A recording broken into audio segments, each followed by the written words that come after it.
Hello everyone, welcome back to my channel. ఈ video వచ్చేసి how to hand pollinate కాకరకాయ flowers అండి. అదే కరేలా అంటాం కదా అది. సో బేసికల్గా వెజిటేబుల్స్ ఫ్లవర్స్లలో 2 టైప్స్ ఉంటాయి. ఒకటి మేల్ ఫీమేల్ ఫ్లవర్స్ సపరేట్గా రావడం అండ్ సింగిల్ ఫ్లవర్ ఉండి కాయలాగా మారడం. వీటిని మనం ఎట్లా ఐడెంటిఫై చేయాలి అంటే, మేల్ ఫ్లవర్ వచ్చేది ఇలా సింగిల్‌గా ఫ్లవర్ వస్తది. అండ్ ఫీమేల్ వచ్చేసి ముందు కాయొచ్చి తర్వాత ఫ్లవర్ బర్డ్ వస్తది. సో, ఇక్కడ చూపించే అన్ని మేల్ ఫ్లవర్స్ అండి.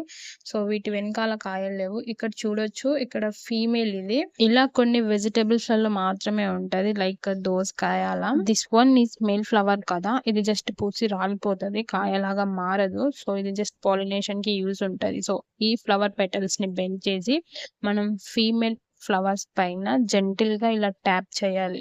ఇలా చేయడం వలన పాలినేషన్ అనేది జరుగుతుంది. ఈ ప్రాసెస్‌ని బీస్ చేస్తాయండి యూజువల్‌గా. సో, మనం కూడా చేసుకోవచ్చు ఇలా వీలుంటే.